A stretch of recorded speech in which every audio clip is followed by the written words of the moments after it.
Gepleyer Azatlyk Radiosu, efirde maksat Ataýew bilen habarlar gündeligi. Buğdoyun döwlet satyn alyş narhy 2 есе ýokarlandy. Çöregiň ýeňillikli bahasynyň galmagyna garaşlýar. Türkmenistanda kärenneçileriň döwleti tabşyrýan buğdoynyň döwlet satyn alyş narhy 2 есе ýokarlandyryldy. Bu barada Türkmen hökümeti bilen ugurdaş habarlar çap edýän ýarym resmi Orient Nokot Tama saýty ýurdun owa we suw hojalygy ministrligine salgylanyp 11-nji noýabrda habar berdi. Maglumatda aýdylmagyna görä 2019-njy ýylyň ýanwar aýyndan başlap 1 tonna buğdoyun döwlet satyn alyş narhy 800 manat bolar. Mundan ozal döwlet buğdoyun tonnasyny gallaçy kärenneçilerden 400 manada, ýagny dollaryň resmi kursundan 114, gara bazaryň narhyndan 20 dollara satyn alýardy. Azatlyk radiosynyň hökümete ýakyn çeşmesi oktýabr aýyna beren maglumatyna buğdoyun döwlet satyn alyş narhynyň 2 есе ýokarlandyryljakdygy barada habar beripdi. Onuň sözlerine görä täze kesgitlenen narhlaryň döwlet dukanlaryna ilaty ýeňillikli satylýan çöregiň resmi bahasyna täsir etmegine garaşlýar. Galbertede Türkmenistanyň oba hojalygy buğdoyny ýyzarlaýan ýerli synçy 31-nji oktýabr güni Azatlyk bilen gurrundaşlykda buğdoyun we paxtanyň döwlet satyn alyş narhynyň ýokarlandyrylmagy bilen häzirki wagtda ýerlerde kärenneçileriň tehnika we dökün bilen bagly döwlete töleýän tölegleriniň ýokarlanmagyndan hem hawatyr edýänligini gurrun beripdi. Hökümetçi neşir oba we suw hojalygy ministrligine hünärmenleriň ýöredýän hasabyny çen tutup, täze kesgitlenen narhlaryň kärenneçilere öňküsünden 20% has köp girdeji getirjekdigini aýdýar. 25 sentýabrda geçirilen halk maslahatynyň 1-nji mejlisinde Türkmenistanyň prezidenti Gurbanuly Berdimuhammedow ýurdun oba hojalyk buğdowyny alınıp barlayan işlere nägilik bildirip käbir çödgütleri teklip etdi. Hödürlenen çödgütleriň hataryny buğdoyun we paxtanyň döwlet satyn alyş narhyny ýokarlandyrmagyň ähmiýetini ünsü çekildi. Ýa-ni 5-nji oktýabr güni prezident buğdoyun we paxtanyň döwlet satyn alyş narhyny 2019-njy ýylyň hasylyndan başlap ýokarlandyrmak boýunça karara gol çekdi. Ýöne narhlar boýunça takyk san aýdylmany. Türkmen resmileri buğdoyun satyn alyş narhynyň ýokarlandyrylmagynyň kärenneçileri höwetlendirjekdigini aýdýar. Ýöne Azatlyk radiosynyň habarçysy bilen gurrundaş bolýan kärenneçi daýhanlar özlerini tabşyrylan ýerleriň inni bir näçe ýyl bäri girdeji getirmeýänligini gurrun berýärler. Türkmenistan ýyly-ýylyna 2 ýyl bäri buğdoy planyny dolup bilmäni gelýär. Üstesine soňky aýlarda ýerli ilat ýiti un çörek ýetmezçiligine sebäp bolýar. Käbir regionlarda azyk önümleri satylýan döwlet dukanlarynyň öňünde uzaýyn nowatlar emele gelýär. Bular barada Azatlygyň ýurt içindäki habarçylary ýygyderli maglumat berýär. 2019-njy ýylda buğdoyun döwlet satyn alyş narhynyň galdyrylmagynyň çöregiň döwlet bahasyna täsir etmegine garaşlyan wagty bu waka aýakdaşlykda oktýabryň başynda Azatlyk radiosynyň ýurt içindäki habarçysy resmi çeşmelere salgylanyp üstümizdäki ýylyň başyndan awtowluk ýanygyjynyň bahasynyň hem 2 есе gymmatlamagyna garaşlýanlygyny habar beripdi. 9-njy noýabrda geçiren hökümet maslahatyny döwlet baş tutany 2019-njy ýyly önamly gadam urmagyň möhümdigini belledi. Mundan ozal Türkmenistanyň raýatlary täze ýyly döwlet derejesine girdilýän garaşylmadyk täzelik bilen garşy alyp görüpdi. Döwlet ýeçiligindäki köpçüliklerin media terişdelerini buğdoyun täze narhy barada resmi sanlar henüz çap edilmedi.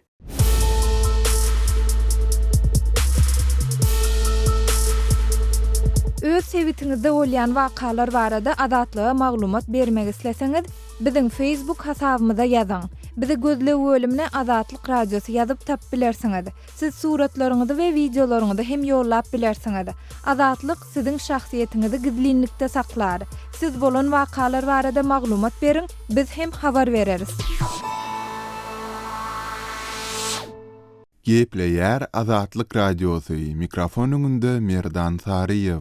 Prezident Gurbanuly Berdimuhammedow agyr atletika boýunça dünýä çempionatynda çykyş eden türkmen türgenleriniň ýokary netije görkezip bilmänliklerini aýdyp, bu ugurda alınıp barılan işlere nägidelik bildirdi. 1-nji 10-njy noýabr aralygynda Aşgabatda geçirilen halkara spor çäresinde öý eýesi Türkmenistan 3 medali bilen 16-njy oruna münasip bolupdy. Türkmenistanyň hasabyndaky medallaryň üçsini hem diňe bir türgen, ýagny 21 ýaşly Ýulduz Jumabaýewa almagy başardy. Ol 45 kilogramy çelini iň ýeňil agram derejesinde çykyş edip 2 kümüş we 1 brünç medallara eýe boldy. Çempionatda Türkmenistandan jemi 12 turgan gatnaşyp, olaryň 4-üsi kadadan çykma gosmaçylaryň hatarynda çykyş edipdi. Berdimuhammedow duşenbe günü geçirilen Nowatdaki video şekilli ismatlagytynyň dowamında eden çykysynda ýurtda sportuň östürilmegine ägirt uly teristlerin göýberilýändigine garamazdan olaryň netijesiniň görünmeýändigini aýtdy. Şeýlede ol munyň bilen baglylykda dürli maslahatlarda, mejlislerde, sultanda giň meşhurly ýarışlary geçirmäge görülen taýýarlyk pursatlarynda anyk tawsyryklaryň bir näçedik berilendigine garamazdan olaryň doly ýerine ýetirilmändigini hem bellidi. Emma prezident gurrungyny eden sol ýerine ýetirilmedik tawsyryklarynyň jekmejekleri barada hiç zat aýtmady. Mundan başga Berdimuhammedow türkmen türgenlerine halkara ýarışlarda beýik ýeňişler gazanmagy, türkmen sportunyň derejesini belende götürmegi üçin ähli zerur şertleriň bardygyny öňe sürüp, sporty östürmegiň ilmi usuliýet esaslaryny kämilleşdirmegi tawsyrdy. Prezidentiň bu ugrdaky tawsyryklaryna we çykyşlaryna garamazdan halkara ýarışlarynda türkmen türgenleriniň Berdimuhammedowyň öz sözü bilen aýdylanda beýik ýeňişleri kän göze ilmeýär. Ýatlatsak Aşgabatda geçen ýapyk binalarda we söwüş sunuty boýunça 5-nji Aziýa oýunlarynda jemi 245 medal gazanan Türkmenistanly türgenler Indoneziýada geçirilen halkara ähmiýeti has derwayt Aziýa oýunlarynda bary ýogy 3, ýagny 1 kümüş we 2 bürünç medallary gazanyp bilipdi. Şeýlede Türkmenistan 27 ýylyň içinde ýekide olimpiýa medalyny alyp bilmedi. Galip ertede 12-nji noýabrda geçirilen video şekilli ismatlagytynyň dowamında agyr atletika boýunça dünýä çempionaty barada gurrun edilendi. Onda öý eýesi Türkmenistan bilen bagly ýüze çykan dawaly ýagdaýlar barada hiç zat aýdylmady. Ýatladyp geçsek Türkmenistanyň Agyr Atletika Federatsiýasynyň dopinga garşy bütün dünýä agentliginiň bu ugurdaky gadagançylyklaryna garamazdan diskwalifikasiýa edilen Türkmenistan gyçysy Umurbek Bazarbaýew tälimçilik işlerini çekendigi barada maglumatlar peýda bolupdy. Mundan başga Türkmenistanyň 4 türgeniň ýarışlara kadadan çykma gosmaçylaryň hatarynda gatnaşdyrylmagynyň halkara Agyr Atletika Federatsiýasynyň düzgünnamasına gawat gelmeýändigini ykdylypdy. Şeýlede ýarışlara gatnaşmak üçin arda bilen ýüz tutan 20 türgeniň diňe 8-sine bäsleşmäge ruhsat berildi. Maglumaty görä stan gyçylaryň aglabasy ýarışyň şertlerine laýyklykda özleriniň ýeredikleri, ýagny ýaşaýan we ýerleşen ýerleri barada antidoping dolandyrys ulgamynda izigderli hasaba durmandyrlar. Agyr atletika boýunça dünýä çempionatynda medallaryň umumy sany boýunça Hytaýyň topary 53 medali bilen 1-nji orny, Taýlandyň topary 17 medali bilen 2-nji we Demirazy Koreýanyň türgenleri 12 medali bilen 3-nji orny eýelediler. Adatlyk radiosu Telegramda. Bizi Adatlyk radiosu sözü bilen tap bilersiňiz. Adatlyk radiosu arkaly öz maglumatlaryňyzy ile ýetirmekçimi? Biz bilen Telegram arkaly ýagny goşmak belgisi 420 724 168 983 we goşmak belgisi 420 773 797 383 telefon belgileri bilen habarlaşyň. Biz siziň şahsiýetiňiziň gizlin saklanjakdygyna kepil etýäris. Gepleýär Azatlyk radiosu, efirde maksat Ataýew bilen habarlar gündeligi. Daşowuzda mallar köpçülikleýin gyrylýar. Daşowuz welaýatyna heni dolu anyklanmadyk keselden mallar köpçülikleýin gyrylýar. Azatlyk radiosynyň habarçysynyň sözlerine görä mallary mama keseliniň ýokoşanlygynyň güman edilýär. Bular barada habarçymyz 13-nji noýabrda maglumat berdi. Onuň sözlerine görä welaýatyň käbir maldarlary mallaryň köpçülikleýin gyrylmagy bilen bagly döwletiň veterinariýa guruluklarynyň değişli zerur çäreleri görmeýändigini aýdýar. Şeýlede käbir adamlar özlerine garyn ağrılarynyň peýda bolup başlanygyny aýdýarlar. Hünärmenleriň aýtmagyna görä mama keseli adamy ýokoşmakda guduzlamadan soň ikinji ýerde durýar diýip habarçy belledi. Ol häzirki wagtda mal etini ýemegiň welaýatyň ýaşaýjylarynyň saglygyna howp salýanlygyny aýdýar. Yerli ýaşaýjylar bu problemaga garşy özleri görüşmeli bolýar. Bir maly ýetiniň 17 sygyry bardy. Mundan bir ay uzar olaryň onusyny keseli ýolukdy. Ol mallaryň galanyny degir-degmez bakadan tizden tiz satyp ýetişdi diýip habarçy aýtdy. Satylan mallary keseliň ýokoşanlygy ýa-da däldigi ma'lum näl. Bu habarlar boýunça degişli döwlet temeldarlary ýa-da resmi maglumat serişdeleri gurrun gozgamaýar. Ýatlasak Azatlyk oktýabryň aýagyna Balkan welaýatyna düýeleriň arasyna dören näwelli ýokunç kesel barada maglumat beripdi. Ýurdun günwataryna düýeleriň arasyna dören näwelli kesel sebäpli oktýabryň ikinji ýarymyna onlarça düýeldi. Balkanyň etrek etrawynyň Madow obasy düýe ölümleri sebäpli karantina alyndy. Noýabryň başynda veterinariýa gullugundan ýurt boýunça düzülen 10 adamlyk hünärmen topory Madowda bolup käbir barlyk işlerini geçirdiler. Hemde mama keselinden ölýänligi guman edilýän düýeleriň aslynda açlykdan ölýänligini öňe sürdiler. Veterinariýa gullugynyň Balkana eden sapary Azatlyk radiosynyň regionaky düýe ölümleri barada jemgyýetçilige maglumat bermeginiň ýygyanyna gabat geldi. Häkimiýetleriň düýeleriň açlykdan ölýänligini öňe sürýänligine garamazdan Balkan welaýatynyň beýleki etraplaryna şol sanly Balkanabad şäherine, Türkmenmaşy şäherine, Bereket we Serdar etraplaryna düýe etini satmak boýunça girdilen gadagançylyk öz güýjünde galdy. Balkan welaýatynyň maldarlary düýedarçylyk bilen giňden meşgul bolýar. Yerli ýaşaýjylaryň aýtmagyna görä düýe eti etiň beýleki görnüşlerinden şol sany sygyr etinden has arzan bahadan satylýar. Türkmenistanda 2014-nji ýylyň noýabr aýyna kabul edilen veterinariýa işi hakyndaky kanun esasyna döwlet haýwanlaryň aýratyn howply ýokunç keselleri we beýlekleri bilen kesellemeginiň ýa-da olaryň adamlara ýokoşmagynyň öňüni almak boýunça iş geçirmek bilen boşlanýar. Ne da şowuzda mallaryň köpçülikleriniň gyrylmagy, ne de Balkana düýeleriň näwerli keselden ölmegi barada Türkmenistanda resmi derejede maglumat berilmeýär. Gepleýär Azatlyk radiosy siz habarlar gündeligimizde dinleýärsiňiz. Gepleşigi men Gözel Hudaýberdiýew alyp barýaryn. Türkmenabad şäheriniň birnäçe orta mektebiniň ýokary klas okuwçylarynyň arasynda ýakalaşyk boldy. Azatlyk radiosynyň Türkmenistandaky habarçysynyň söýlerine görä 8-nji noýabrda bolan bu hadisa adyndan 4 sany orta mektebiň okuwçylary gatnaşypdyr. 30 adam töweregi ýokary klas okuwçylarynyň gatnaşmagyndaky bu uruş Türkmenabadyň birnäçe mektebiniň ýaşlarynyň arasynda boldy. Nomer 3-nji, 24-nji we 26-njy mektepleriň okuwçylary 5-nji orta mektebiniň okuwçylarynyň üstüne barypdyr. Olaryň şol mektebiň gapdalyndaky guruluşçylar köşesinde söze adaşyp olar ýakalaşyga girişipdir diýip habarçymyz şaýatlara talgylanyp habar berdi. Onuň söýlerine görä akşama gola ýüze çykan bu ýagdaýa şaýat bolan ýaşaýjylar desine polisiýa habar ýetiripdir we ýakalaşyk gyzyşmanka onuň öňe alynıp okuwçylaryň hiç birine agyr şikayet etmändir. Habarçymyzyň söýlerine görä polisiýa işgärleri 5-nji mektebiň 3-4 sany okuwçysyny saklapdyr we soň goý beripdir. Azatlyk radiosynyň Türkmenabadly söhbetdeşleriniň söýlerine görä şäher ýaşlarynyň arasynda uruş dawalary ýygy-ýygydan ýüze çykýar. Beýle topor uruşlary soňky wagtlarda Türkmenabadyň okuwçylarynyň arasynda däwe öwrülip barýar. Sehel bir zat bolsa mektep okuwçylary öz toporuny toplap uruşmagyň uğruna çykýarlar diýip Azatlyk radiosu bilen gepleşen mektep muallimi aýdýar. Özara dawalarda okuwçylaryň bir-birine agyr şikayet ýetirýän halatlary hem bolýar.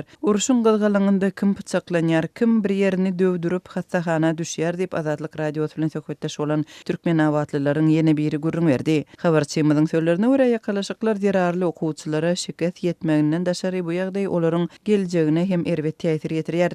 Hana düşünlerinden soňra okuwçylar polisiýanyň ýaşlar we ýetkinjekler bilen işleýän bölüminiň göz astyna düşýärler we enatalar şeýlede muallimler üçin goşmaça alada bolýarlar diýip Türkmenabadly mektep muallimi aýdýar. Habarçymyzyň söýlerine görä Türkmenabad şäherinde 8-nji noýabrda bolan ýakalaşygyň ertesi 5-nji mektepde 4-nji we 11-nji klas okuwçylarynyň enatalary bilen ýygnyk geçirilipdir. Dawalaryň sebäpleri barada gurrun edildi we mugallimleriň okuwdan soňra okuwçylara gözegçilik edip bilmeýänligi aýdylyp, enatalary huşyar bolmak we çağalarynyň terbiýetini ünsden düşürmezlik tapşyryldy diýip habarçymyz aýdýar. Onuň söýlerine görä ýygnykda okuwçylaryň uruşmagyna sebäp bolýan esasy meseleleriň arasynda ýaşlaryň arasyndaky söýgüli gatnaşyklar agdalypdyr. Enatalardan ýaş gyýlaryň terbiýetine üns artdyrmak talap edilipdir. Azatlyk radiosynyň habarçysynyň söýlerine görä soňky döwürde Türkmenabadyň häkimetleri mektep okuwçylarynyň özüne alyp barşyna berk gözegçilik edýärler. Şäheriň köçelerinde polisiýanyň awtologlary aýlanýar, polisiýa işgärleriniň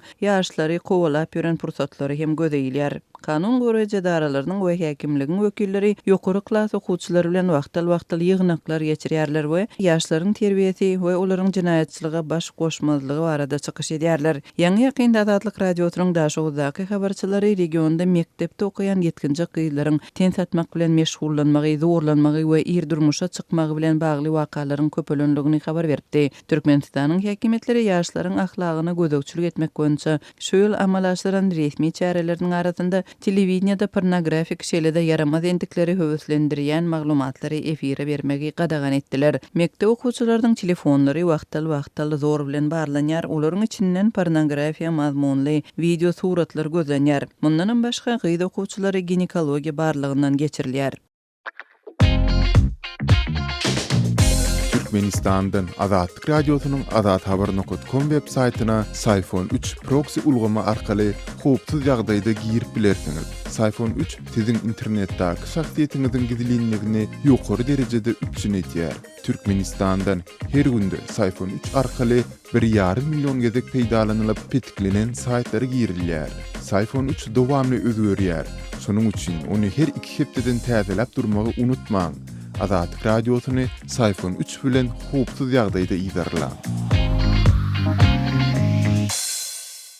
Gepleýär Azatlyk Radiosu. Habarlar günneligi gepleşigimizi men Döwlet Baýhan dowam etdirýän. Lewapda güýzkü harby gulluga çağırş möhsüminde paraxorluň möwjanlygy aýdylýar. Häzir Türkmenistanda oktyabr-dekabr aýlary aralygynda durmuşa geçirilýän degişli raýatlary harby gulluga çağırmak işleriniň dowam edýän pursatynda paraxorluga ýol berilýänligi öňe sürilýär. Howpsuzlyk sebäpli anonim ýagdaýda Azatlyk Radiosy bilen habarlaşan Lewap welaýatynyň Halaç etramynyň Pelwert Daýhan birleşiginiň Müsür obasynyň we Türkmenawat şäheriniň käbir ýaşaýjylarynyň aýtmagyna görä, etraplardaky şäherlerdäki harby serkerdelikde çağalaryny güýzkü çağırşdan wagtlaýynça alyp galmak isleýän ene atalardan mühletine göre para talep edilýär. Saglyk ýagdaýy sebäpli gulluk edip bilmejeklerim resmi namasyny para berip taýýarlatmaly bolýar. Para bermeýänler bolsa öz deň duşlary bilen wagtyna harby gullugy hem gidip bilmeýärler. Harby edaranyň işgärleri ene atalardan para almak üçin sagdyn çağalar kesel çağalarym sagdyn ýal edip görkezýärler. Lewaply käbir ene atalaryň beren maglumatyndan çen tutulanyna çağaňy çağırşdan 1 aýlyk alyp galmak üçin 400 manat para talep edilýär. 6 aýlyk alyp galmagyň parasy bolsa 500 Amerikan dollary. 2 ýyllyk harby gullugy tamamlan ýal edip dokument oňartmak isleýän maşgalalar bolsa 4000 Amerikan dollary meçberine harby serkerdelige para bermeli bolýarlar. Azatlyk Radiosyna anonim görnüşde bu urda maglumat beren Halaşly pensiýadaky ogolky harby yerli ýaşaýjylaryň ýokarda beýan eden maglumatlaryny tasdiklap, mundan naşaryn adaty ýagdaýda harby gulluk ýaşyna ýetenleriň hem öz deň duşlary bilen bile kabul edilmek üçin ene atalaryň para bermäge mejbur edilýändigini ýytady. Onuň aýtmagyna görä, ýaşlar kanuny ýagdaýa garamazdan wagty ýetende para bermän harby gulluga gidip bilmeýärler we muňa şol paraxorluk düzgünü päsgelçilik döretýär. Şeýlede kämahal saglyk ýagdaýynyň yaramazlygyna garamazdan para bermeýänleriň Türkmenistanyň Gorunmak Ministrliginiň Lewap welaýatyndaky bölümlerini harby gulluga iýerilýän wagtyna hem duş gelýändigini aýtdy. Türkmenawat şäheriniň demir ýolçular kiçi etrapçasynyň bir ýaşaýjysy bolsa, Azatlyk Radiosyna beren maglumatynda sagdyn çağasyny öz deň duşlary bilen harby gulluga iýermek isleýänleriň serkerdeligi 800 manat bilen 1000 manatyň arasynda para bermeli bolýanyny öňe sürüp, öz maşgalasyny hem şeýle ýagdaýy başyndan geçirendigini mysal görkezdi. 18 sentýabrda Türkmenistanyň prezidenti harby gullukçylary gullukdan boşatmak we harby gulluga nowatdaky çağırş hakynda fermany gol çekdi. Oktyabr aýynyň başynda Azatlygyň ýurt içindäki habarçylary eskerleriň özleri üçin amatly wagtda gullukdan boşadylmagyny we raýatlaryň özleri üçin amatly ýerlere harby gulluga çağırylmagyna hem para peşkeşiň rol oýnaýanyny bildiripdi. Şu ýylym eskerleriň harby gullukdan boşamagy howsarlarynyň ofisierlere nä derejede para peşkeş berjegine bagly bolar. Köpräk berenlere eýýam oktyabr aýynyň 20-sinden gijaga alman boşadylar. Garyp gasaryň çağasy 31-nji dekabra çenli saklanyp biliner. Ýokarda agdalýan ýagdaýlar barasynda degişli resmiýleriň garaýşyny öwrenmegem Azatlyk Radiosyna başartmaýar.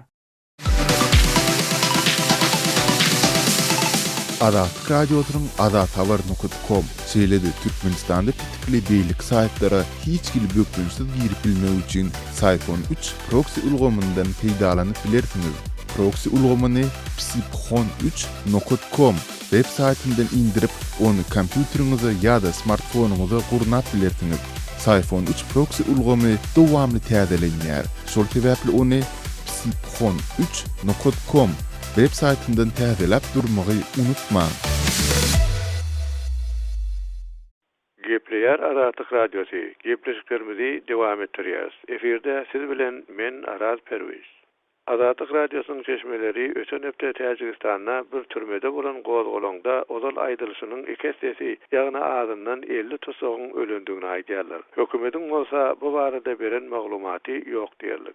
Hawpsuzlyk aradalar sebäpli atandyrylmalygyny soran bir döwlet işgäri 7-nji noýabrda bolan gowgolongda öldürildi diýilýän adamdan 50 tosogyň sanawyny Azatlyk radiosynyň habarçysyna görkezdi. Ýöne 10-njy noýabrda sanawy gören habarça sanawdan surat almaga ruhsat edilmedi. Odol hökümete we hukuk goraýjy organlara ýakyn çeşmeler ýurdun Demirgazygynda ýerleşýän Hojan şäherine bir türmede ýüze çykan bulagaýlykda adamdan 24 adamyň şol sanyna 2 sany türme işgäriniň hem öldürilendigini aýdypdylar. Öldürilen tosoklaryň ýakynlarynyň käbiri Azatlyk radiosy bilen söhbetdeşlikde merhumlaryň ýapyk tabutlarda polisiýanyň we howpsuzlyk gulluklarının gözegçiligine İslam dininiň desturlaryna eýerilmän jaýlanandyklaryny aýtdylar. İslam döwleti atly ekstremistik topar bir esgeriniň türme sakçylarynyň birini hüjüm edendigini, bulagaýlygyň hem şondan soňra turandygyny aýdyp, gowgolagyň jogapkärçiligini öz üstüne aldy. 9-njy noýabrda döwlet bilen ýeteşikli çeşmeleriň atlarynyň agdalmalyk şerti bilen Azatlyk radiosyna aýtmagyna görä, bulagaýlygyň aňyrsynda duranlar İslam döwletini goldamakda guman edilip, dini ekstremizm we terrorizm boýunça iş getirilen adamlar. Wakanyň üstünden 6 güne gulay wagt geçendigine garamazdan täze hökümeti tarapyndan berilen resmi beýanat ýok. Paýtaxt Duşanbeňiň tahminan 300 kilometr Demirgazygynda ýerleşýän Hojandyň ýerli dolandyrşy gowgolagyň bolandygyny tasdiklasa da başga maglumat bermekden saklandy. 3 nomerli terbiyeleyiş tosaganasyna köpünç terrorizm, ekstremizm we beýleki agyr jenaýatlarda iş getirilen tosaglar saklanýar. Azatlyk radiosynyň çeşmeleriniň aýtmagyna görä, bu ýerdäki tosaklaryň köpüsi täze hökümetiniň ekstremizm diýip gadagan eden İslam döwleti we Hizbut Tahrir ýaly toparlara agdalykda ýa-da şolar ýaly beýleki toparlar bilen ýeteşikde iş getirilen adamlar. Garip esasan musulmanlardan durýan 8 milyon ilatly öňkü Sowet Respublikasyna awtoritar prezident İmamoğlu Rahmanyň hökümeti dine bir kontrollyk edip İslamyň dine tasdiklanan formasyna ruhsat edýär. Hökümet İslam döwletiniň tarapyndan uruşmak üçin adamdan 1000 täzegiň Siriýa ýa Iraga gidendigini aýdýar. Gepler Azatlyk radiosy. Eferde habarlar gündəligi bilen men Şaýmerdan Gulmurady Kabuldan. Demirgazyk Awganystanyň Paryab welaýatynyň Gaýsar atly etrawyna da jeňçiler hüjüm etdi. Jeňçiler bilen Awgan güýçleriniň arasynda aldym berdimli uruş bar. Paryab welaýatynyň Gaýsar atly etrawy strategik ýer hesaplanýar. Gaýsar etrawyny jeňçiler basyp alsa, onuň tutuş welaýata yaramaz täsiri ýeter diýip bilermenler aýdýarlar. Gaýsar etrawynyň hakimi Hacı Rahmetulla Gaýsarynyň aýtmagyna görä, uruşda Awgan güýçlerine ziýan ýetipdir.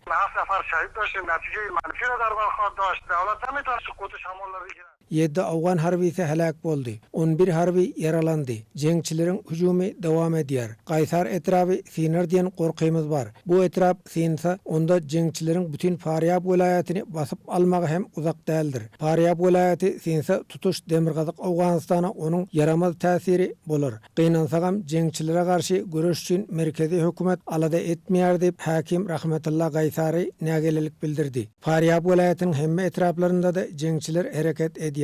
Welaýatyň obalarynyň aglabasy jeňçileriň iýeçiligindedir. Gaýsar etrawynyň diňe merkezi hökümet güýçleriniň elindedir. Gaýsar etrawynda gazaply uruşyň dowam edýändigini Awgan armiýasynyň Demirgazyk Awganystanda ýerleşen 209 Şahin atly harby diwiziýasynyň başlygy general Weli Muhammed Ahmedzai hem tasdiqlady. با ولسوالی قیصر زمینی وصل شدیم و اکمالات کردیم در اونجا و در اونجا وسایت Gaýsar etrawyna gurýer güýçleri ugradyldy. Şu güýçler tank we beýleki harby enjamlar bilen üpçün edilendir. Zarurat bolsa aýgytly, golda watly halkara harbileriniň hawa güýçlerinden hem kömek sorarsy general Ahmedzai aýtdy.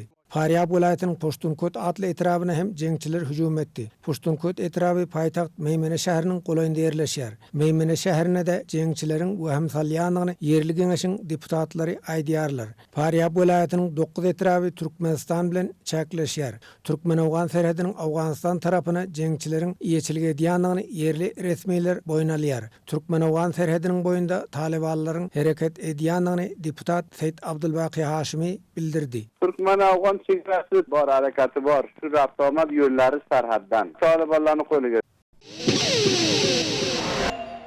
Qadirli dinleyijiler, sunuň bilen habarlar gündüligi gepleşigimizi geçirip guturýarys. Azatlyk radiosynyň tolkunlarynda galyň.